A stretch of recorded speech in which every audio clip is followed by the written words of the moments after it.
السلام علیکم، میں ہوں ثانی اسنین خان اور ایک بار پھر آپ کا خیر مقدم ہے قرآن پوڈ کاسٹ میں۔ اگر کوئی شخص آپ سے یہ سوال پوچھے کہ قرآن کا جسٹ کیا ہے، ایسنس اور نچوڑ کیا ہے، تو آپ کیا جواب دیں گے؟ میں نے اس سوال پر بہت غور کیا اور میں اس نتیجے پر پہنچا کہ قرآن کا ایسنس، اس کا نچوڑ اور جسٹ ہے حمد اسپرٹ، کہ انسان خدا کی نعمتوں کو اس گہرائی سے دریافت کرے کہ وہ خدا کی حمد میں جینے والا انسان بن جائے۔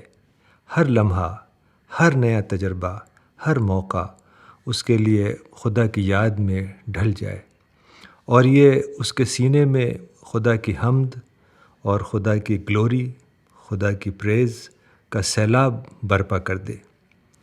اگر آپ قرآن کی پہلی سورت، فرسٹ چیپٹر، سورہ الفاتحہ کو پڑھیں تو آپ کو سب سے پہلی ورس یہ ملے گی، الحمدللہ رب العالمین، یعنی ساری تعریف، سارا حمد اور پریز صرف اللہ کے لیے ہے جو سارے جہان کا مالک ہے، سارے جہان کا رب ہے۔ All praise is due to God, the Lord of the universe۔ اگر آپ اس ورس پر، سورہ الفاتحہ کی پہلی ورس پر غور کریں تو آپ کو یہ محسوس ہوگا کہ یہی دراصل قرآن کا خلاصہ ہے، قرآن کا ایسنس ہے، اور اسی کے ساتھ ساتھ انسان کے نسبت سے اس کے نیچر کی بے ساختہ پکار ہے۔ حمد یا پریز کا لفظ لطیف اور سٹل احساس اور فیلنگز کے لیے بولا جاتا ہے جو آدمی کے اندر سے خدا کی تعریف اور اس کے شکر کے لیے فطری طور پر ابلتا ہے۔ آدمی کا اپنا وجود اور اس کے آس پاس کی پوری یونیورس اسے ہر لمحے یہ پیغام دے رہی ہے کہ تمہارا اور کائنات کا کریٹر ایک انتہائی عظیم ہستی ہے اور تمہارے اوپر اس ہستی کے عظیم احسانات ہیں۔ یہ گہرا شکر جب آدمی کے اندر پیدا ہو اور اس کا بے تابانہ اعتراف، ایکنالجمنٹ اس کی زبان سے ابل پڑے تو اسی کا نام حمد ہے، جو بیک وقت تعریف کا پہلو بھی لیے ہوئے ہے اور پریز اور شکر، تھینکس گیونگ کا پہلو بھی۔ جب انسان اپنے آپ پر غور کرتا ہے، اپنے ایگزسٹنس پر غور کرتا ہے، جو ہیومن باڈی اس کو اللہ نے دی ہے اس پر غور کرتا ہے، جو کہ حیرت انگیز طور پر کامل ہے اور میننگ فل ہے۔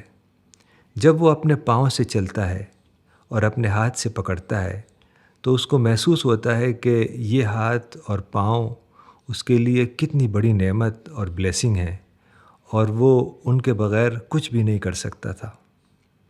وہ جب آنکھ سے دیکھتا ہے اور کان سے سنتا ہے تو اس کے اندر ایک ایسا تھرل پیدا ہوتا ہے جس کا اظہار لفظوں میں کیا جانا ممکن نہیں۔ وہ جب اپنے دماغ کو دیکھتا ہے، اپنے برین کے بارے میں غور کرتا ہے اور اس کو استعمال کرتا ہے تو اس ناقابل بیان نعمت کے اعتراف میں اس کا سینہ جذبات سے بھر جاتا ہے۔ اس قسم کی دلی کیفیت کے لفظی اظہار کا نام حمد یا پریز ہے۔ خدا کی حمد یا پریز ایک ایسا تجربہ ہے جو ہر آدمی کے ساتھ ہر وقت جاری رہتا ہے۔ وہ رات کو تھک کر بستر پر سو جاتا ہے اور صبح کو تازہ دم ہو کر اٹھتا ہے تو وہ خدا کی حمد اور تعریف میں سرشار ہو جاتا ہے، کیونکہ یہ دراصل خدا ہی تھا جس نے رات کے وقت اس کو نیند طاری کی اور صبح کے وقت اس کو جگا دیا۔ اس کے بعد جب وہ زمین پر چلتا ہے تو یہ چلنا اس کو ایک معجزاتی، ایک میریکل کے حد تک قابل شکر واقعہ معلوم ہوتا ہے، کیونکہ زمین پر انسان کا چلنا کوئی سادہ بات نہیں ہے۔ بے شمار اسباب یکجا ہوتے ہیں، اس کے بعد انسان زمین پر چلتا ہے۔ اسی طرح آدمی جب سورج کی روشنی کو دیکھتا ہے، سن لائٹ کو دیکھتا ہے اور اس سے فائدہ اٹھاتا ہے تو وہ سورج کی کریشن اور اس کے نظام میں چھپے ہوئے ان گنت حکمتوں کو سوچ کر ہیبت زدہ ہو جاتا ہے۔ سورج کی شکل میں وہ ایسی خدائی نعمت کو دیکھنے لگتا ہے جس کے اظہار سے اس کی زبان عاجز ہے۔ سورج کی شکل میں خدا نے انسان کو جو نعمت، جو بلیسنگ دی ہے، اس کے ان گنت پہلو ہیں۔ مثال کے طور پر زمین کے مقابلے میں سورج کا فاصلہ بے حد اپروپریٹ ہے۔ اگر یہ فاصلہ کم ہو کر آدھا ہو جائے تو زمین پر گرمی اتنی زیادہ بڑھ جائے گی کہ اس کی گرمی میں انسان اس طرح جھلس اٹھے گا جیسے جلتے ہوئے توے پر ایک کاغذ رکھ دیا جائے۔ اور اگر زمین سے سورج کا فاصلہ موجودہ فاصلے کا 2 گنا ہو جائے تو زمین پر اتنی ٹھنڈک ہوگی کہ انسان اس کے اندر ٹھٹر کر رہ جائے گا۔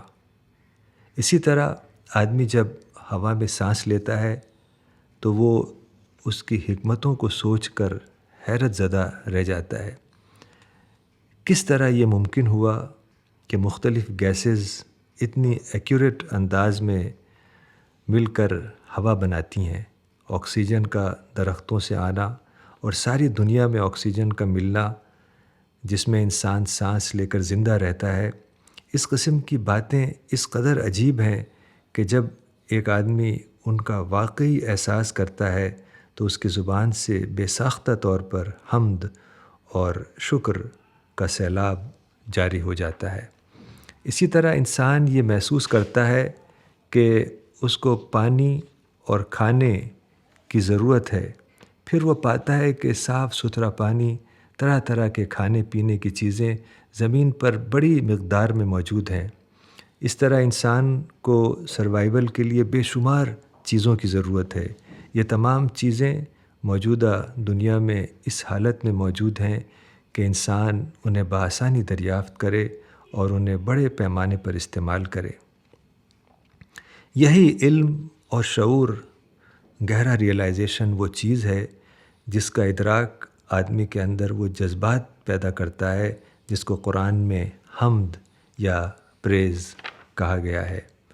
خدا کی نعمتوں، اس کی بلیسنگز اور باؤنٹیز کا ریئلائزیشن انسان کو خدا سے قریب کرتا ہے، وہ خدا کو یاد کرنے والا بن جاتا ہے، وہ غیب یا ان سین ورلڈ کا اس طرح ادراک کرنے لگتا ہے جیسے کہ وہ اسے دیکھ رہا ہو۔ یہ ہے وہ چیز جس کو ہم خدا کی معرفت یا گاڈ ریئلائزیشن کہتے ہیں، یعنی خدا کی نعمتوں کے ذریعے خدا کی دریافت کرنا۔ اور یہ ایک لائف لانگ پروسیس ہے جو کہ ایک بلیور کی زندگی میں 24 گھنٹے چلتا رہتا ہے یہاں تک کہ وہ خدا سے جا ملتا ہے۔ یہ باتیں میں نے مولانا وحید الدین خان صاحب کی کتاب مطالعہ قرآن سے لی ہیں۔ اگر آپ اس کتاب کو پڑھنا چاہیں تو آپ اس کی PDF ڈاؤن لوڈ کر سکتے ہیں cpsglobal.org کی ویب سائٹ سے۔ تو آج اتنا ہی، انشاءاللہ آئندہ پھر ملیں گے۔ خدا حافظ، وآخر دعوانا ان الحمد للہ رب العالمین۔